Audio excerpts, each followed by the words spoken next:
ఎంజీరావు గారు, ఈ SU-57లను సమీకరించుకోవడం ద్వారా పాకిస్తాన్ అండ్ చైనాలకు చెక్ పెట్టొచ్చా? ఎస్ అండి. ఇప్పుడు SU-57E అని SU-57E ఈ సుఖోయ్ 57E అనే యుద్ధ విమానం ఎందుకు తెచ్చుకుంటున్నామంటే ఇటు పాకిస్తాన్ చైనా నుండి మనకి ఏది బిగ్గెస్ట్ థ్రెట్ ఉందండి. చాలా డేంజరస్ మనం పొంచి ఉందన్నమాట డేంజర్.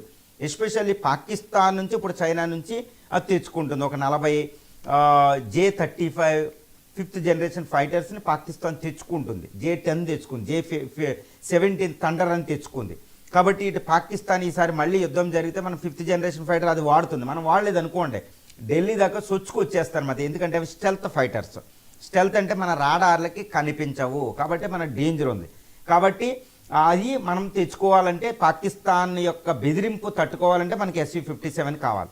అదేవిధంగా చైనా తన J-20లు ఎస్పెషల్లీ J-20ని అనే 5th జనరేషన్ ఫైటర్ని ఇటు టిబెట్ లాసా దగ్గర నుంచి జింజియాంగ్ ప్రావిన్స్ నుంచి ఇటు అరుణాచల్ ప్రదేశ్ పైన ఉన్న ఆ ప్రావిన్స్ దగ్గర అన్ని చోట్ల అది మోహరించేసింది. దరిదాపుల ఒక 100 యుద్ధ విమానాలు 5th జనరేషన్ ఫైటర్స్ని మనకి ఎగ్నెస్ట్గా అది టిబెట్లో మోహరించిందండి. కాబట్టి మనకి ఇటు చైనా నుంచి ఇటు పాకిస్తాన్ నుంచి థ్రెట్ ఉంది. ఇదే కాకుండా చైనా పాకిస్తాన్ నుంచి కంబైన్డ్ థ్రెట్ అంటారు. అవి 2 ఫ్రంట్ వార్ థ్రెట్ ఉందన్నమాట. అవి తెగించేస్తాయి అనమాట. మన దగ్గర ఇప్పుడు ప్రస్తుతం ఉన్న రఫేల్ ఫైటర్సు, ఈ Sukhoi 30 MKI, Sukhoi 27 MKI, మీరేజ్ fighters, ఈ MiG-27, MiG-29 ఈ ఫైటర్స్ ఏంటంటే ఈ 5th జనరేషన్ ఫైటర్ని తట్టుకోలేవు. ఈ 5th generation fighter J-20, J-35 వస్తే మనం తట్టుకోలేం. ఈవెన్ డిఫెండ్ చేసుకోవడానికి అవకాశం ఉండదు. చాలా హైలీ అడ్వాన్స్డ్ 5th జనరేషన్ అంటే.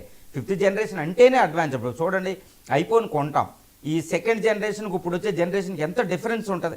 ఈ ల్యాప్టాప్లు ఇవి 5th జన్ ఇవన్నీ ఇలా అనమాట. ఇప్పుడు చూడండి 2G 3G technology, 4G 5G వచ్చేసింది. ఎంత టెక్నాలజీ. ఆ విధంగా టెక్నాలజీ అనేది ఎప్పుడు కూడా యుద్ధంలో టెక్నాలజీ ఎడ్జ్ అనేది చాలా ఇంపార్టెంట్ అనమాట.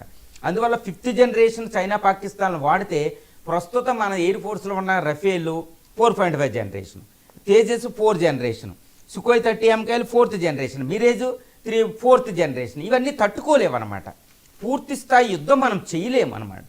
సో అందువల్ల వాళ్ళకి ఎడ్జ్ వచ్చేస్తుంది. కాబట్టి మనం SU-57 అనేది ఇమీడియట్గా 40 తెచ్చుకొని వెస్ట్ బెంగాల్ హషిమరా, అంబాలా, తర్వాత ఢిల్లీ దగ్గర అదాంపూరు, తర్వాత జమ్మూ వీటి దగ్గర మనం మోహరించి పెడితే కనీసం ఈ 40 యుద్ధ విమానాలు మన ఆమ్కా వచ్చే బదులు 2030, 2035 బదులు అంటే 2030, 2035 నాటికి మన యుద్ధ విమానం వచ్చే లోపు ఈ 5th జనరేషన్ వాళ్ళు వాడే యుద్ధ విమానాలు కనీసం డిఫెండ్ చేసుకోవచ్చు.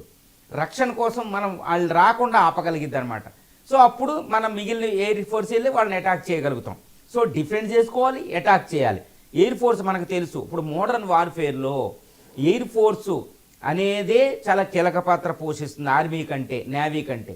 కాబట్టి ఎయిర్ ఫోర్స్ చాలా పటిష్టంగా ఉండాలి. అందుకని SU-57 ద్వారా మనం పాకిస్తాన్ ఇటు చైనా అని యొక్క థ్రెట్నే, వాళ్ళ 2 ఫ్రంట్ వార్ థ్రెట్నే మనం ఈజీగా ఫేస్ చేయగలుగుతాం. అందుకే మనకి SU-57 అనేది పాకిస్తాన్ని